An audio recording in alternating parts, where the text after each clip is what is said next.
அனைவருக்கும் வணக்கம். இந்த வீடியோ பதிவில் நம்ம பார்க்க போகிறது இன்று 30/9/2025 துர்காஷ்டமி. நவராத்திரியில் வரக்கூடிய 8வது நாள் தான் இந்த துர்காஷ்டமி. இந்த துர்காஷ்டமி அன்னைக்கு நீங்கள் என்ன கோரிக்கை வச்சு வேண்டினாலும் அந்த கோரிக்கை உங்களுக்கு நிறைவேறும். இப்போ எதிரிகளின் தொல்லை இருக்குது, பண பிரச்சனை இருக்குது, ரொம்ப கடனால் நான் மாட்டிக்கிட்டேன், இந்த கடனில் இருந்து என்னால் வெளிவர முடியலை, என்னுடைய உறவுகளில் பிரச்சனைகள் இருக்குது, பிள்ளைங்க சரியாக படிப்பில் கவனம் செலுத்த மாட்டேங்கிறாங்க, சரியான வேலை இல்லாமல் இருக்குது, என்னால் சரியாக பிஸ்னஸ் பண்ண முடியாமல் இருக்குது, வீட்டில் பணம் தங்க மாட்டேங்குது, வீட்டில் நிம்மதி இல்லாமல் இருக்குது, இப்படி உங்களுக்கு என்ன பிரச்சனைகள் இருக்கோ அந்த பிரச்சனைகளை எல்லாத்தையுமே ஒரு கோரிக்கையை வச்சு உங்களுக்கு என்ன வேணுமோ அது நடக்கணும்னு சொல்லி நீங்கள் வேண்டீங்க அப்படின்னா நிச்சயமாக உங்களுடைய கோரிக்கைகள் அனைத்துமே நிறைவேற்றப்படும். துர்கா தேவி நம்மளை கெட்டவங்க கிட்ட இருந்து பாதுகாக்கக்கூடிய ஒரு தெய்வம் தான்.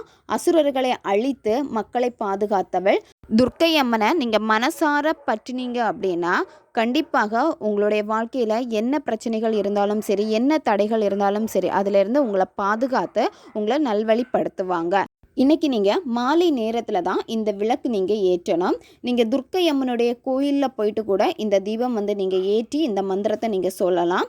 கோவிலுக்கு போக முடியலை, பக்கத்தில் கோவில் எதுவுமே இல்லை அப்படின்னா நீங்கள் வீட்டிலையே உங்களுக்கு துர்க்கை அம்மனுடைய ஃபோட்டோ இருக்குன்னா வீட்டிலையே தாராளமாக இதை நீங்கள் செய்யலாம். அல்லது கோவில்களுக்கு தான் நான் போவேன் அப்படின்னா நீங்கள் கோவில்களை சென்று கூட இந்த விளக்கு நீங்கள் ஏற்றலாம். நீங்கள் சுத்தபத்தமாக இருக்கணும், குளிச்சிருங்க. குளிச்சுட்டு தான் இந்த தீபம் நீங்கள் ஏற்றணும். உங்களுடைய பூஜை ரூமில் ஏற்றிக்கோங்க, அல்லது சுத்தமான ஒரு இடத்துல நீங்கள் எங்கே அதிகமாக விளக்கு ஏற்றுவீங்களோ அந்த இடத்துலையே நீங்கள் இந்த விளக்கு ஏற்றுங்க. துர்க்கை அம்மனுடைய ஃபோட்டோ இல்லை அப்படின்னா நீங்கள் துர்க்கை அம்மனை மனசில் நினச்சிட்டு இந்த விளக்கு ஏற்றினா போதும். துர்க்கை அம்மனுடைய ஃபோட்டோ முன்பே இந்த விளக்கு நீங்கள் ஏற்றணும். ஒரு எலுமிச்சை பழம் எடுத்துக்கோங்க. எலுமிச்சை பழம் நல்ல உருண்டையாக வரக்கூடிய கனியாக இருக்கணும், நல்ல பழுத்த கனியாக இருக்கணும். க்ரீன் கலரில் இருக்கக்கூடிய லெமன் இதில் பயன்படுத்தவே கூடாது. நீங்கள் நல்ல எல்லோ கலரில் இருக்கக்கூடிய அந்த பழம் தான் நீங்கள் இதில் பயன்படுத்தணும். நீங்கள் அந்த பழத்தை நல்லா வாஷ் பண்ணிடுங்க. அதை ரெண்டாக கட் பண்ணிவிட்டு அதில் இருக்கக்கூடிய சாரை வெளியேற்றிட்டு அந்த தோலை உள்நோக்கி நீங்கள் மடிக்கணும். அதாவது எலுமிச்சை தீபம் நீங்கள் போட போகிறீங்க. அந்த தோல் பகுதி பார்த்திங்கன்னா உள்ளாடி வரணும். இதில் சுத்தமான பசுனை விட்டு திரி போட்டு தீபம் ஏற்றணும். ஒரு லெமனை நீங்கள் ரெண்டாக கட் பண்ணிட்டீங்க அப்படின்னா 2 தீபம் நீங்கள் ஏற்றுவீங்க. இந்த 2 தீபமும் பார்த்திங்கன்னா சாமியை பார்த்தவாறே தான் இந்த தீபம் எரியணும். இந்த தீபம் ஏற்றி வச்சுட்டு உங்களால் முடிஞ்ச நெய்வேத்தியம் நீங்கள் வச்சுக்கோங்க.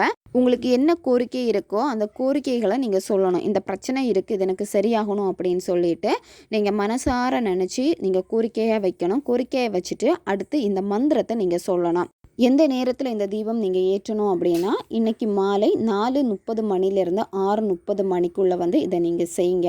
விளக்கேற்றி வச்சுட்டு அதுக்கப்புறமா நீங்கள் மந்திர ஜபம் செய்ய போகிறீங்க. நீங்கள் கொஞ்சம் குங்குமம் எடுத்து வச்சுக்கோங்க. நீங்கள் அந்த விளக்கு பக்கத்தில் பார்த்திங்கன்னா வாழை இலை, சின்ன பீஸ் வாழை இலை நீங்கள் வச்சுக்கலாம். அப்படிலாம் சின்ன கிண்ணம் நீங்கள் வச்சுக்கோங்க. வச்சுட்டு கொஞ்சம் குங்குமம் தனியாக எடுத்து வச்சுக்கோங்க.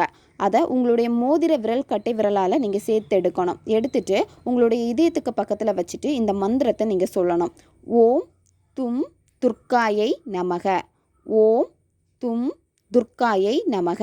இந்த மந்திரத்தை ஒவ்வொரு முறையும் சொல்கிறப்போ நீங்கள் கொஞ்சம் குங்குமம் எடுத்துட்டு உங்களுடைய இதயத்தில் பக்கத்தில் வச்சுட்டு இந்த மந்திரத்தை சொல்லி முடித்ததும் நீங்கள் விளக்கு பக்கத்தில் இருக்கக்கூடிய அந்த கிண்ணத்தில் நீங்கள் வச்சுருங்க. இந்த மாதிரி தான் ஒவ்வொரு முறையும் நீங்கள் மந்திரம் சொல்கிறப்ப கொஞ்சம் குங்குமம் எடுத்துகிட்டு இந்த மந்திரத்தை சொல்லிவிட்டு அடுத்து நீங்கள் என்ன பண்ணணுன்னா அந்த கிண்ணத்தில் நீங்கள் வைக்கணும். இந்த மாதிரி 108 முறை நீங்கள் இந்த மந்திரத்தை சொல்லணும். 108 முறை மந்திரம் சொல்கிறப்பவே 108 முறை இந்த குங்குமம் எடுத்து நீங்கள் வைக்கணும். மந்திரம் 108 முறை சொல்லலாம், அப்படி இல்லைனா 1008 முறை கூட நீங்கள் சொல்லலாம். மந்திரம் சொல்லி முடிச்சதுக்கப்புறமா மனசார நீங்கள் துர்க்கை அம்மனுக்கு நன்றியை தெரிவிச்சிருங்க. அந்த குங்குமத்தை நீங்கள் என்ன பண்ணணும் அப்படின்னா டெய்லியுமே நீங்கள் வெளியே போகிறப்பவும் சரி, குளிச்சுட்டு நீங்கள் உங்களுடைய நெத்தியில் நீங்கள் வச்சுட்டே வாங்க. செல்வ வளம் பெருகும், மன அமைதி கிடைக்கும், துன்பங்கள் எல்லாமே விலகும், கடன் பிரச்சனை இருக்குது அப்படின்னா அதெல்லாமே தீரும், நோய் சார்ந்த பிரச்சனைகளும் தீரும், பிள்ளைங்க கல்வியில் சிறந்து விளங்குவாங்க. இந்த குங்குமத்தை உங்களுடைய குழந்தைகளுக்கும் நீங்கள் நெத்தியில் வச்சு விடலாம். உங்களுடைய குடும்பத்தில் இருக்கக்கூடியவங்க பயன்படுத்தலாம். முக்கியமான ஒரு நாள் இது, தவறவே விடாதீங்க. துர்க்கை அம்மனை மனசார நினச்சி ஒரு கோரிக்கை நீங்கள் வச்சிங்க அப்படின்னா நிச்சயமாக அது உங்களுக்கு நடக்கும். தேவைப்படுறவங்க இதை பயன்படுத்திக்கோங்க. அடுத்த ஒரு வீடியோ பதிவில் சந்திக்கலாம். நன்றி.